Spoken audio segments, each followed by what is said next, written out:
What's going on, guys? This is Kashira, welcome back. So we are back with another video. On this video, we are going to cover the top 5 sleeper decks of February 2024 OCG metagame format with the theme of huge impact of Legacy of Destruction. So this is post-Lede or post-Legacy of Destruction in the OCG, and most decks here are influenced and boosted by the cards from Lede.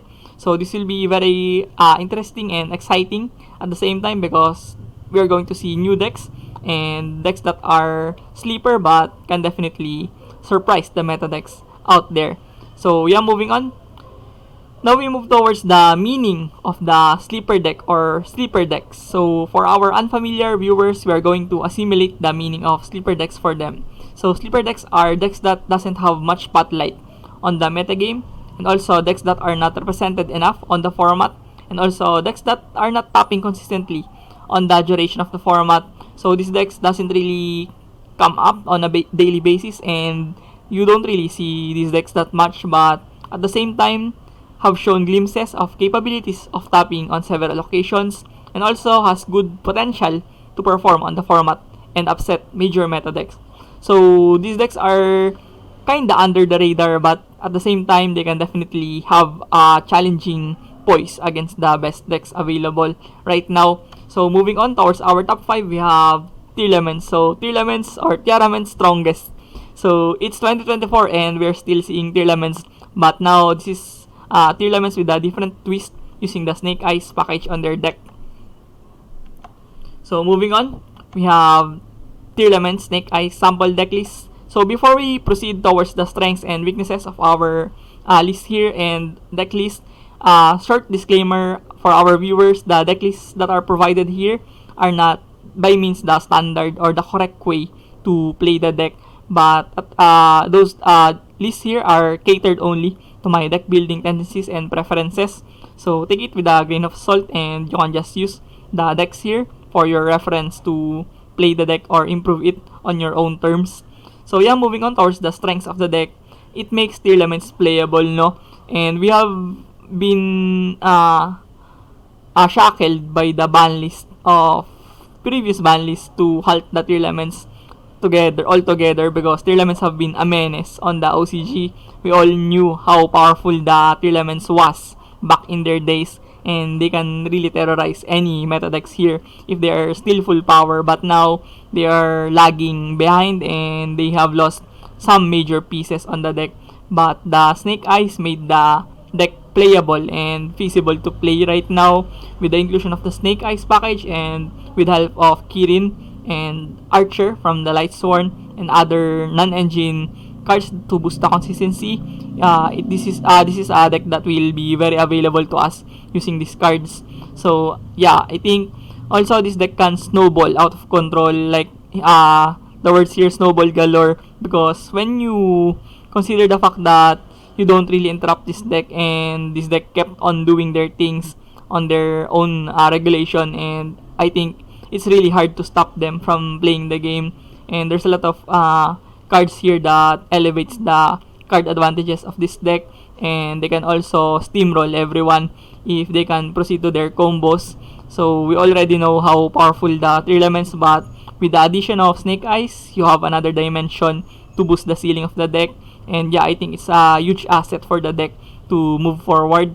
Next, we have the deck has insane recursion. So Tearlaments has a very good recovery and recursion, mainly to the fact that they are being sent to the graveyard and reshuffled onto the deck for a couple of times using their effects. So they have a very good recursion on the process, and they can outgrind most decks here using the Tearlaments engine and also Snake Eyes, and the cards here like Kirin also gives resiliency towards the deck. So yeah, I think this deck has a lot of good recursion right now. But the weaknesses are there are little to none slots for non-engine. As you can see, we only have Maxi on our side deck, and other hand traps like Ghost Ogre and Phantasmi. Those cards are only on the side deck because we don't have space for them on the main deck. You can already see that we are playing 2 Cold Buy only on the main deck just to stop the Maxi. So yeah, I think we only have few rooms for hand traps and tech cards and utility cards. That's why I think it's a hindrance for this deck. on this meta with little to none rooms for hand traps. And next we have consistency issues. So yeah, we already reached to a point that tournaments are barely unplayable on their own. That's why we are going to suffer consistency issues on this deck because we do have a lot of cards on R1 or limited to 1 like the tournaments cards. And also I think the engine can pretty much clogged on certain occasions. So I think it will be very hard to play this deck on a consistent level. So yeah, moving on. We have top 4. We have Eldlich, so another evergreen deck on the meta. We have seen Eldlich became a meta deck since 2021, but now they are gaining traction thanks to the recent build from the Quinta CS in Japan using this list. I almost copy-pasted the list, and I think this is a very functional list with reasoning on the main deck and transaction rollback. I think the Eldlich made a resurgence, just a little bit of resurgence to be honest. It's not enough to make them a very powerful rogue option or something crazy, but it's enough to put them on the map on OCG once again. So yeah, the major strengths of Eldlich is this deck is very formidable when going first. We can already tell how powerful Eldlich when going first. They do have a lot of trap cards and powerful control cards that can dictate the tempo of the match on their own accord, and it can also stand the opponent on some degree. So this is a deck that can comfortably win the game if they can go first. And also trap cards can surprise the metagame. So if people are not playing around the trap cards, they may get surprised. Like the Daruma Cannon and the Ice Dragon Prison and Torrential Tribute, these cards have very good value when facing other decks.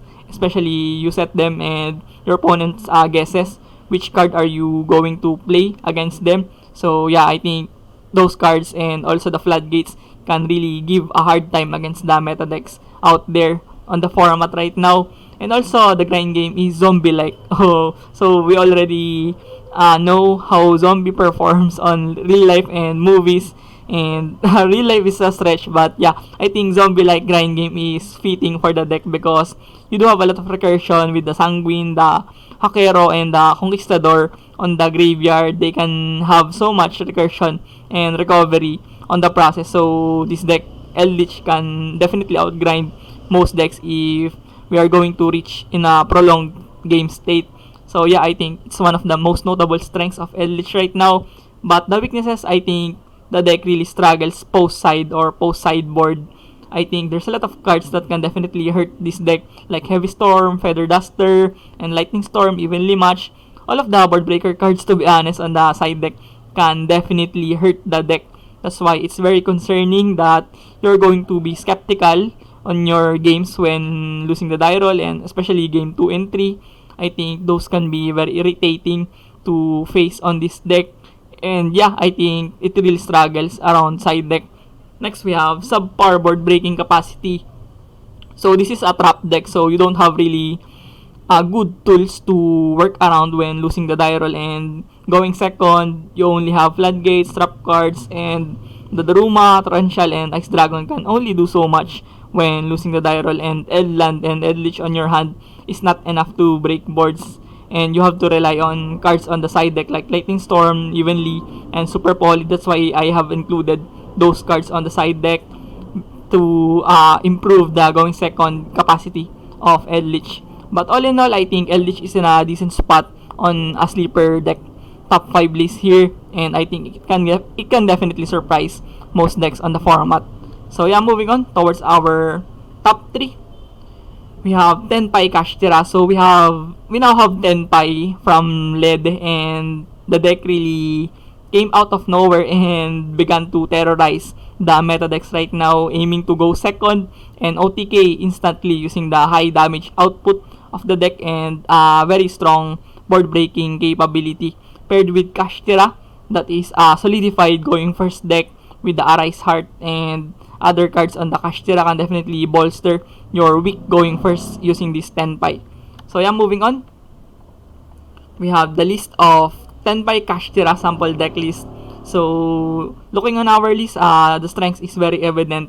Improved going first capacity of Tenpai. We cannot argue with that because the Kashira, with the cards of Kashira like Arise Heart, can definitely boost the consistency and going first capability of the Tenpai because they really struggle when losing the die roll, and your opponent knows that you're playing Tenpai. Your opponent just instantly uh, decides and lets you go first. So you have little to none plays expect for except for the Seals Pass, the Hieratic Seals Pass on this deck. So you have a very fragile board and you don't have negates, you don't have really good follow-ups on that. So Kashtira really improves that aspect and game of Tenpai when going first. And also Arise Heart clears the best decks. So imagine setting up Arise Heart when going first paired with something like Kaiser Colosseum. You can definitely win most of the matches around Snake Eyes and other Fire Nation decks on the meta because they solely rely on the graveyard from the Promethean Princess and the Blue Whale shenanigans. All of those graveyard plays are prohibited by Arise Heart, and they can really struggle around that using this Arise Heart. And also the versatility is unmatched. So unlike the regular Tenpai deck list which aims to go second and just go to blind second all of the time, this deck can have good versatility because you are flexible enough to go first as well. And moving on towards our weaknesses, the deck is very prone against the barrier. So the Kashtira is streamlined to XYZ line of play or exceed summoning. So you lose to the barrier, and also on the other hand, Tenpai is aiming to go into synchro summoning during the battle phase. So you also lose to Dimensional Barrier, and Dimensional Barrier is very much popular right now, especially on the previous week. The D Barrier got resurgence on the side deck of many people, and they have considered playing it over something like Anti-Spell due to the fact that Tenpai is very prominent right now. So yeah, I think the double-edged sword here is you really lose bad around D Barrier, really bad than the usual Tenpai. Yeah, and yeah, I think that's a very concerning issue for this deck. And also, another weakness is overloaded engine cards. So you do have a lot of tools on the deck, but at the same time, you do have a lot of garnets and cards that works for Kashira and works for Tenpai only. So you really have to choose at the end of the day which play are you going into and which engine are you going to use. But yeah, I think it will really dwell down on your luck because you might really get unlucky and break hard on the Tenpai cards and Kashtira cards on this list, especially if you draw them simultaneously. And I think it's very concerning because we don't really want consistency issues on our end, especially if you are playing at something like Tenpai and Kashtira. So yeah, I think overall the deck is really decent because you have improved going first and powerful going second, but it can really come up with negative aspects as well. So moving on, we have another deck here on the meta. We have Supreme King the Arc Melodious. So this list was popularized by the Japanese people, and most people in Japan are experimenting with the deck because this is a very solid deck when going first. And I think the Melodious and the Supreme King really complements their engines altogether. So yeah, moving on. We have the sample deck list of the Supreme King the Arc Melodious deck profile. So moving towards our strengths, this deck have a very explosive nature when going first. And if this deck can go first, I think it can really set up the most obnoxious board out there, paired with the something like cards like IP Masquerena, Apollousa, and the negations from the lines of Supreme King and the add ice on the extra deck. It can really overwhelm a lot of meta decks on the format. Even meta decks would really struggle on breaking the board of this deck. And also, this deck has a lot of one card combos. You have Dragon Shrine, you have the Pendulum Spell on this deck, and Ostinato, and the new level 4 Light of Melodious, and also the Supreme King cards are always one card combos most of the time. So the deck is very consistent. You are really going to do something all of the time, and I think it's a huge asset for the deck to be that consistent and still has very high ceiling as well. And also, the skill expression on the deck is very high.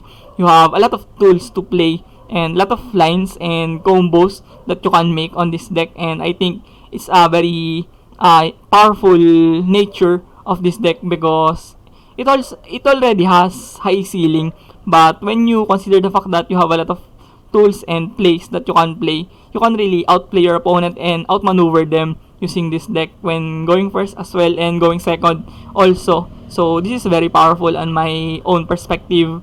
And the downside of this deck is, of course, Max is very massive against the deck. We cannot really deny that because Max is Maxi. It will really halt the combo deck's tenure on the format, and I think Maxi is very obnoxious against this deck.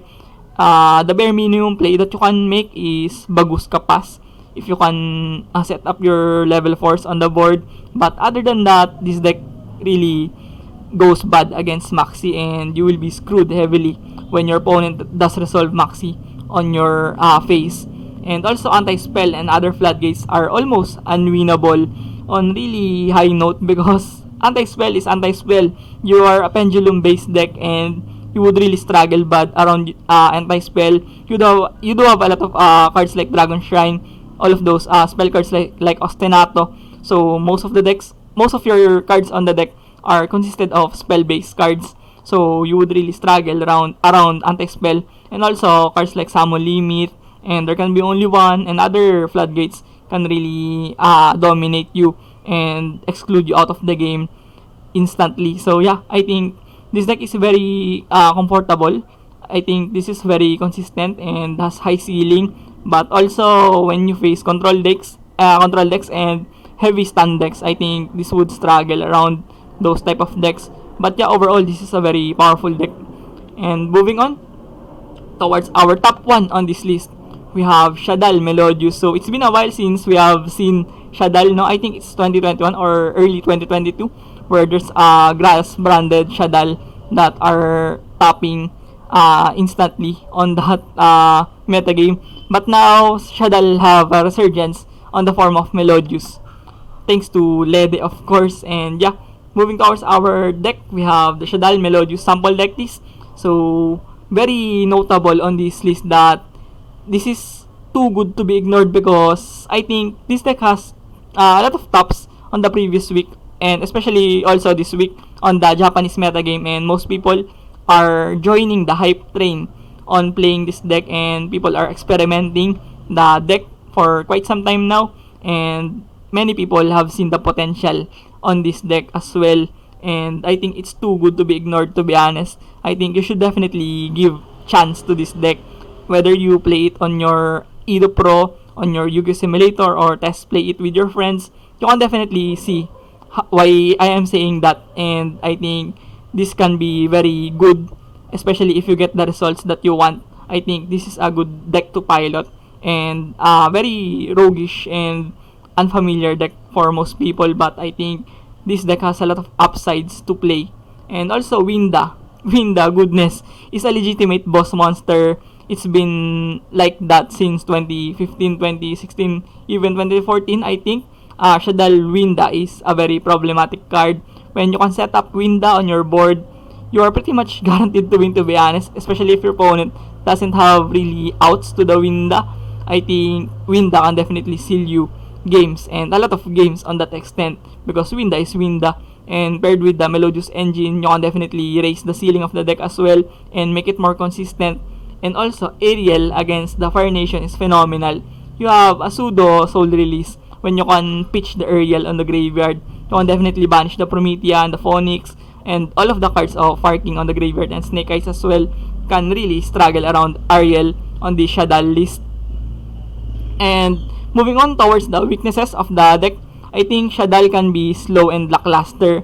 You know what I'm saying, because Shaddoll is a flip deck for the most part before, and I think Shaddoll can really struggle on that department because when you draw the Shaddoll cards, you are pretty much screwed over and you are left with set plays only, and those can be very slow, especially on the modern Yu-Gi-Oh! Where everything is fast-paced and high tempo. High octane games are currently very visible on the format right now. But yeah, I think Shaddoll can really lag behind on certain matchups, especially against combo decks. But yeah, also Ash is very harmful against the deck. You do have a lot of Ash targets on the deck, and I think it's also a problem because Ash is very evident on the main deck of many people in the OCG scene, and I think you should definitely put into account to play around Ash Blossom almost all of the time. But overall, I think, like I've said earlier, this deck is too good to be ignored. I think you should definitely give it a try and test play it for some time, and you can definitely see what I'm saying. And also, the deck is phenomenal against the best decks right now like Snake Eyes, Fire King, and the other Fire Nation decks like Rescue Ace, because the inherent nature of the deck that can floodgate the opponent and can go second with the construct, and also Aerial and other Shaddoll toolbox can definitely outmaneuver you some opponents on this meta. So yeah, I think this sums up our video. Thank you for watching this video. I hope you do learn something from this video and this can be very informative to you.